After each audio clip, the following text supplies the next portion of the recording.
Hey guys, welcome to the first lesson on asynchronous programming using C#. This video is going to be basically on just the idea of a thread and the question, what is a thread? The reason why we want to know what a thread is and understand how threads work in the Windows operating system is because the idea of asynchronous programming heavily relies on threads to make it possible. So if we take a look at the idea of asynchronous programming and say what is asynchronous programming? Asynchronous program is basically the concept of running some kind of operation or some function, something at the same time as the main execution of the program. So you're running operations concurrently at the same time with other operations. And there are a lot of reasons why you would want to use asynchronous programming. The most basic and the most visible reason why we want to use this is when we talk about applications that use a graphical interface. By using asynchronous programming with graphical interface applications, we can allow the program to be doing things in the background or running some kind of operation, doing something that requires the use of the CPU, or maybe it doesn't, we'll talk about that, but it's still keeping the UI updated and active. We'll see a little example here right now, but that's really one fundamental and important reason asynchronous programming is here and why we would want to use it and why I'm doing a whole video series on it. We want to be able to keep our GUI applications always responsive to the user. We don't ever want them to have that delay or stutter when I click a button and you can see that it's doing something in the background or it's like going slow, and we don't want the user to have the application freeze up on them. Back in the day, a long time ago, most applications, that's what happened. You would do something and everything would freeze while it was doing it, and that was kind of accepted back then. But nowadays, we have all this processing power with multi-core processors, which I'm going to talk about. So there is no reason why applications should be stuttering and freezing up because they're running or doing operations in the background. So that's what asynchronous programming is about. So like I said, the fundamental building blocks of asynchronous programming lie in this idea of a thread. And threads stem all the way back to the operating system. And how threads work directly relate with the operating system. So, before we go look into threads, let's talk about how the operating system uses them and how the operating system itself keeps everything looking responsive and running smoothly. So, let's take a hypothetical situation. Let's say we have a computer that has a single core processor. That means it has one processor with one core in it. Essentially, at the most fundamental level, that kind of processor, this computer, can only do one operation at a time because the CPU is executing operations, and since there's only one CPU with one core, it only could do one thing at a time. So, if we stay with this hypothetical situation, and we take away the magic that Microsoft has developed in their operating system that makes everything always seem responsive, we take that out and we look at it. And let's say we have, 5 applications running. Having this single core processor, let's say one application is doing something like, doing some kind of mathematical equation. Let's say that will take 25 seconds to complete. It's calculating some kind of equation. So that's taking 25 seconds. That means that the CPU is spending 25 seconds on that application, making sure that it's doing everything and getting the operation done.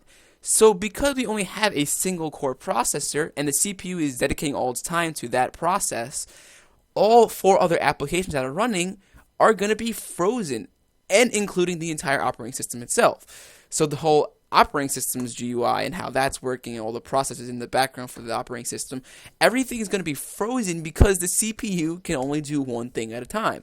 And that application would be getting full priority and it would be running at full speed.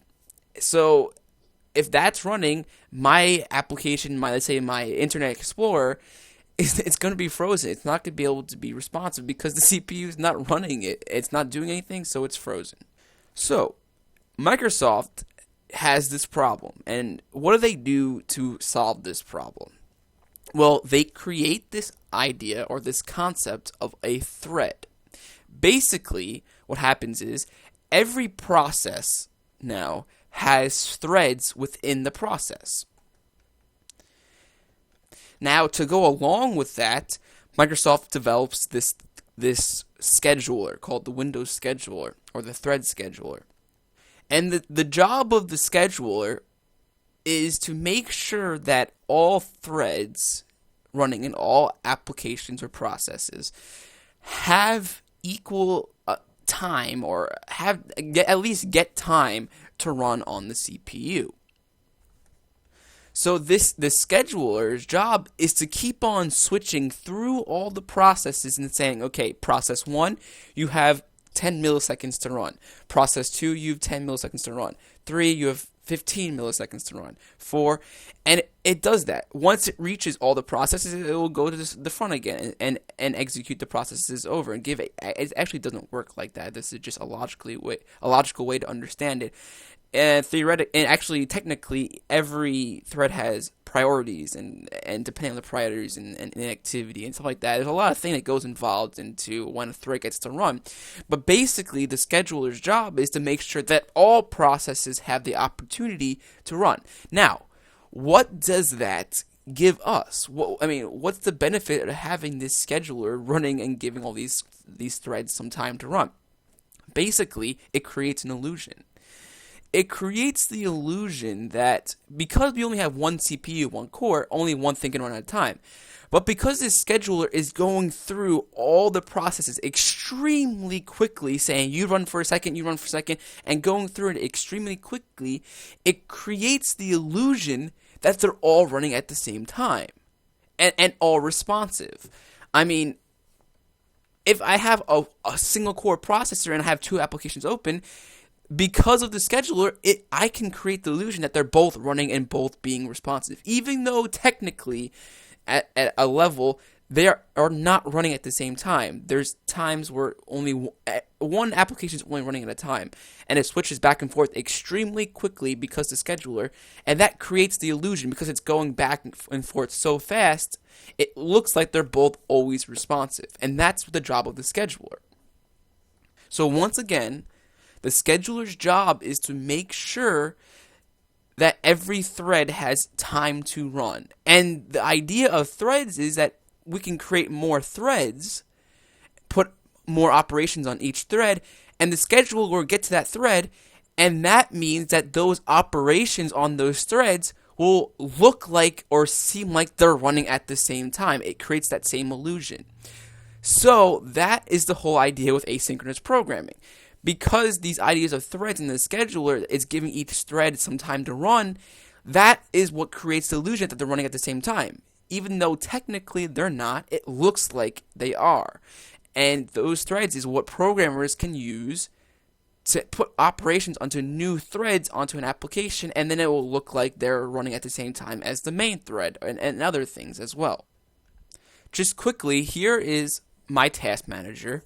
And it's showing some information about my cores and everything. But I want to just point out specifically, here's its thread count. So these are how many threads are running right now through all my processes. And all add together, all the threads together. And the scheduler's job is to go through all these as many times as it can to give them all a fair amount of time to run on the CPU. So it looks like all of my applications are responsive all the time. Even though I only have 4 cores in my processor, it looks like I can run, 50 applications, or not, that's kind of over-exaggerating. It looks like I can run 10 applications, and they're all active and responsive all the same time. But we know, on the most fundamental level, that They are not running at the same time. With 4 cores, the maximum amount of applications that can be running at the same, or the same amount of threads that can be running at the same exact time is 4. Because there's 4 cores, that means 4 things could happen at the same, like literally at the same exact time. Besides that, everything else is not running at the same time. They're just being scheduled extremely fast, so it looks like they're running at the same time. Here's a little bit more of a technical view. This is the resource manager or monitor. And now with this, I can look at every process that I have.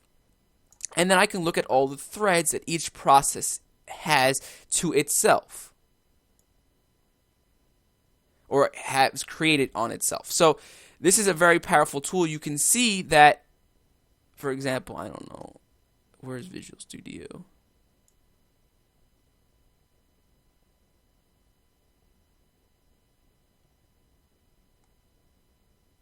I don't know, it's here somewhere. But yeah, so my point is you can see all the threads that every process has within it.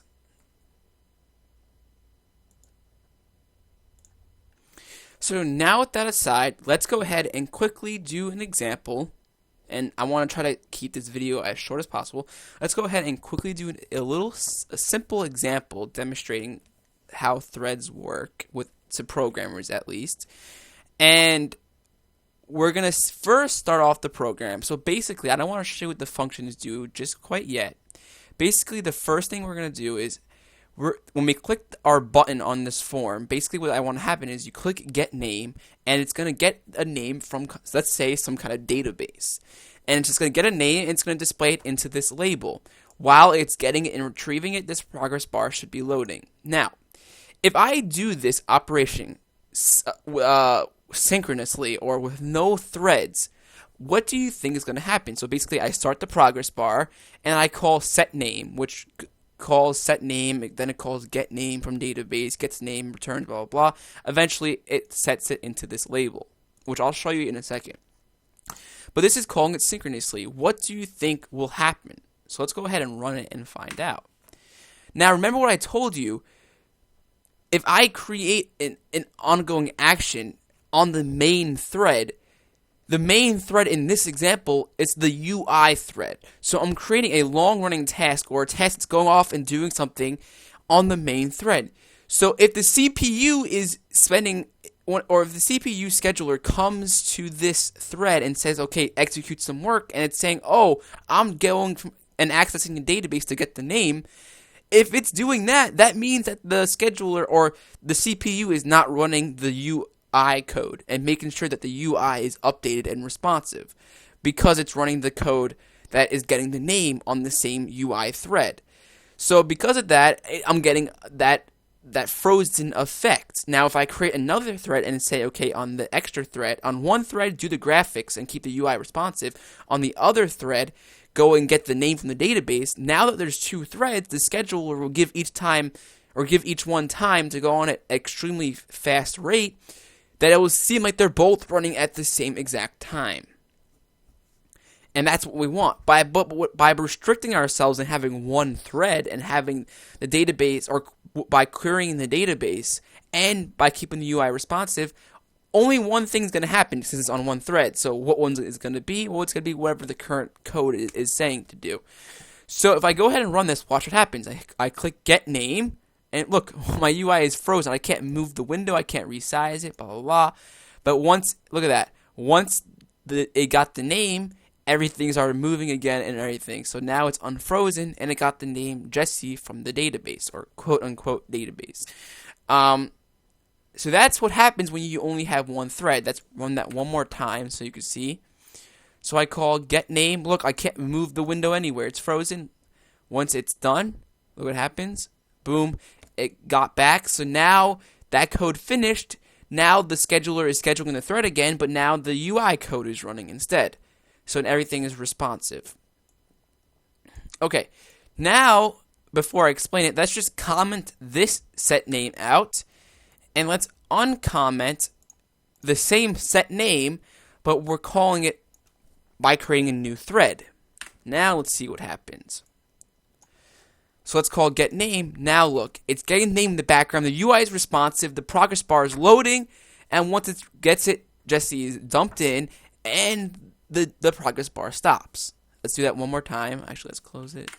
One more time. Notice at this whole time, while it's getting things in the background, I can do anything I want. I can resize the window. Everything is responsive because I created the operation SetName on a separate thread, and then the scheduler is creating the illusion that everything is running at the same time because of the multiple threads.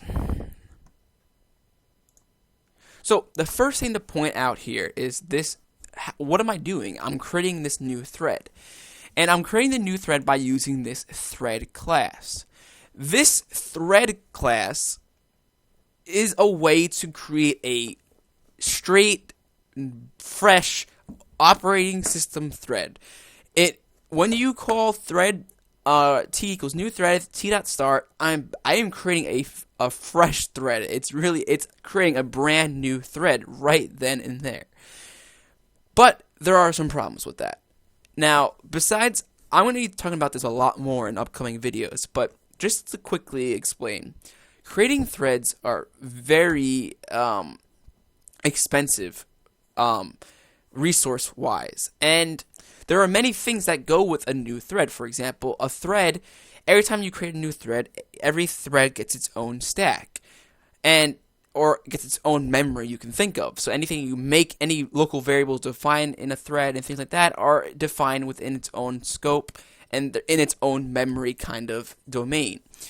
So there's memory that's being allocated specifically for every thread that's created. Then it has to worry about the scheduler has another thread to go on and context switch through and have to deal with. And then by doing this, once the thread completes and the thread gets destroyed, then that thread's gone. And if I want to create another thread, I have to create another thread, and the whole operation happens again. So using the thread class like this is really not recommended to do to create threads or create asynchronous code. This is not the best way to do it. I'm showing you this just to start off because I'm not going to do this anymore. I'm going to be using a new API for creating asynchronous code, and I'm going to be using tasks a lot, and we'll talk about that in other videos. Actually, probably the next video. But yeah, so the thread class takes in. Let's look at the code.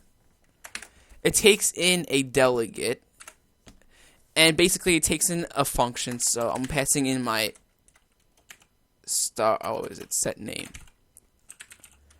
If you don't know what delegates are and how this works, I've made videos on this concept. You can go look at my advanced C# section and look at it. So this is basically just starting a thread. But let's go ahead and look at the code for all my functions so we can end this video. I don't want it to be too long. So the first function that we're going to look at is SetName. SetName is really basic. It says string name equals get name from database, which I'll show you that in a second. Whatever it returns from the database, it stores that into name. Then I call this.invoke new action blah blah blah blah set label. So I'm calling this function passing in the name into the parameter or the argument. Basically, what this.invoke does is, which we'll learn, basically all the UI elements in a graphical application, like labels, buttons, and everything, are owned by the UI thread. And you only can edit or change controls to things that are owned, or you only can change them through the thread that owns them.